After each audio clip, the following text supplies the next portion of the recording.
अख्ख्या बीड जिल्ह्यात नाही, अख्ख्या महाराष्ट्रात गुंड पोसणारा पक्ष कोण होता? आता हे वेगळे झालेत म्हणून काय झालं? मग ते गुंड तर काही इकडं झाले, काही तिकडं झाले, हेच होते ना. अख्ख्या बीड जिल्ह्याचं राजकारण कोणी नाचवलं? हे गेल्या महाराष्ट्राचं कोणी नाचवलं? यांनीच नाचवलं. आता सासूदपणे तुम्ही भेटायला चालला. तुम्ही म्हणलं नाही की याच्यात कुणीही आता मागे राहिले ना. डिफेन्सिव्ह मलाही कधी कळालं नाही की भाजप का निवडणूक आयोगाचे बाण आपल्या अंगावर घेतो. कदाचित कुठंतरी अपराधाची भावना असेल. आज मात्र स्वतःच निवडणूक आयोगाच्या विरोधात बोलायला सुरू केलेलं आहे. उशिरा लक्षात आलं त्यांचं. भाजपमध्ये काय झालं की आता पगारी प्रवक्ते झाले ना, पहिल्यांदाच आशीर्षाला आले. पगारी प्रवक्ते काय बोलतात ते असंच बोलणार, दुसरं काय. तुमचे सहकारीत माफ करा आहेत त्याच्यामुळे एक पगारी प्रवक्ता त्या फलटणच्या केसमध्ये काय बोलला होता हे संतापजनकच गोष्ट. संवेदनाच नाही ना त्याला, कसली संवेदना असते? आम्ही एखादा विषय मांडतो, तो कार्यकर्ता प्रवक्ता असेल त्याला संवेदना असते, त्यांना काही. फलटणचे जे विषय काढले आपण मिळून डॉक्टर कशा पद्धतीने बघता काय नाही? पहिली गोष्ट अशी आहे की ती बिचारी मुलगी बीड जिल्ह्यातली, त्याच्यामुळं आमचं एक भावनात्मक नातं. तिनं आत्महत्या केली, पण महिला आयोगाच्या अध्यक्षा अजून कशा पदावर आहेत मला हेच कळालं नाही. त्या बहिणं तिचं चारित्र्य हरण केलं. एखाद्या मेलेल्या स्त्रीचं, सुशिक्षित स्त्रीचं अशा पद्धतीनं रुपाली चाकणकरनं चारित्र्य हनन करावं आणि अजित पवार का गप्प बसतायत? कसं काय मुख्यमंत्री रणजित निंबाळकरला क्लीन चिट देऊ शकतात? तुम्ही आत्ता SIT स्थापन करताय. SITच्या चौकशीत तिथे निर्दोष असले तर हरकत नाही ना, पण कित्येक गरीब लोकांवर शेकडो बोगस केस घालणारा हाच माणूस आहे ना. मग हा कसं काय तुम्ही त्याला क्लीन चिट देऊ शकता? अशा पद्धतीची माणसं जर तुमच्या भोवती गोळा होतील तर पक्ष बदनामच होणार, दुसरं काय होणार आहे?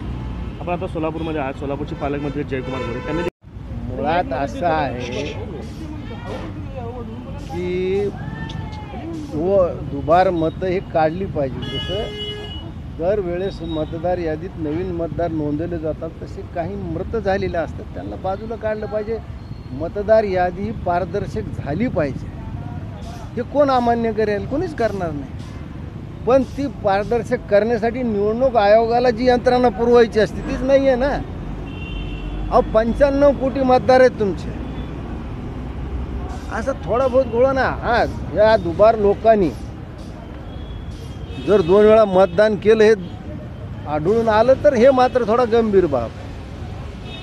पण त्याच्यावर कोणी बोलत नाही. काय झालं की महाविकास आघाडीला एक चेहरा मिळाला, तर महाविकास आघाडीत एक नेता काय बोलतो हे जनतेला कळत नाही, दुसरा नेता काय बोलतो त्याचं त्यालाच कळत नाही. आता राज ठाकरेच्या रूपाने त्यांना एक नवीन फायर ब्रँड नेता मिळाला आहे, तर त्याचा ते उपयोग करून घेत आहेत. नाही, पण कालपर्यंत भाजप तर निवडणूक कोण याच्यावरनं प्रचंड वाद होत आहेत. आता पाशा पटेल असं म्हणतात की धनुभाऊ आणि पंकजाताई दोघेही खरे वारसदार आहेत, डुप्लिकेट कोणी नाही आहे. मी तुम्हा सगळ्या पत्रकार बंधूचे आभार यासाठी मानतो. तुम्ही आता कुठल्याही पक्षाचा अधिकृत प्रवक्ता नाही आहे, पण तुम्ही माझ्यासाठी इथं थांबलात, पहिल्यांदा तुमचे आभार. काय म्हणले? कोण? पाशा पटेल. अरे कोण तो उपटसुंब आहे, त्याचा काय संबंध? पाशा पटेल इतका मतलबी संधी साधू नेताच तुम्हाला महाराष्ट्रात सापडणार. गोपीनाथरावचं आज पहिल्यांदा सांगतो, गोपीनाथरावचं निधन झालं, त्यांचं पार्थिव परळीत यायचं होतं, अंतिम संस्कार काय करावे त्यावेळेस धनंजयनं करावे म्हणणारा हा पाशा पटेल. मी आज सांगतो तुम्हाला, त्याने माझ्यासमोर येऊन बोला. त्याला लक्षात आले की आता गोपीनाथराव राहिले नाहीत. धनुभाऊ पाशा पटेलला माहीत नाही काय धनंजय मुंडेने गोपीनाथरावविषयी काय उद्गार काढलेत, आपल्या बहिणीविषयी काय उद्गार काढले, तो कसा काय वारस होऊ शकतो?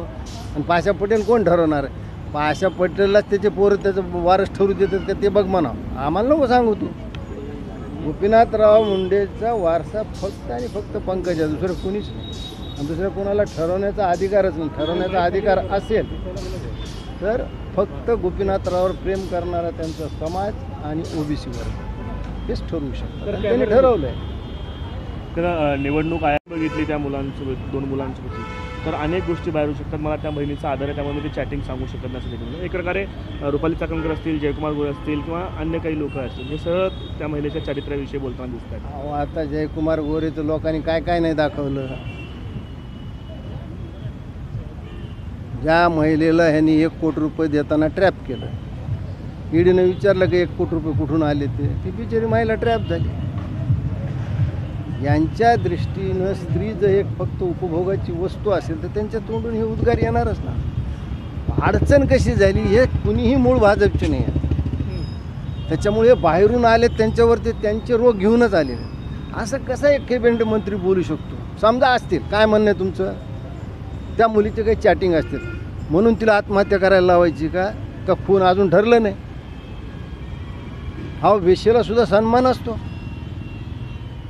ती कोणत्या तरी मजबुरीतून धंदा करत असते म्हणून तुम्ही असं मानणार का की वेश्येला काही सन्मान नाही? हे कुठली भाषा आहे? आजकालचा राजकारणी 4 पुस्तकं वाचत नाही, वर्तमानपत्रसुद्धा वाचत असतील नाही. त्याच्यामुळे त्यांच्याकडून हीच अपेक्षा, दुसरं काहीच येऊ शकत नाही. किती दिवस झाले नुसतं अजित पवार पीडितांच्या कुटुंबाला फोनवर बोलले, काय चाकणकर वहिला घरी पाठवलं नाही? असं कोणत्या रूपात अडकले अजित पवार? घरी पाठवायला पाहिजे. प्रत्येक जण त्या म्हणजे ती जी बिचारी गेली जीवानीशी तिच्यावर सगळेजण राजकारण करू लागले. दुसरं काय करायला? तिला न्याय देण्याच्या कुणीच बोलत नाही. तिकडे महादेव मुंडेच्या घरी जे आहेत ते सुप्रिया सुळेंनी आज भेट दिलेली.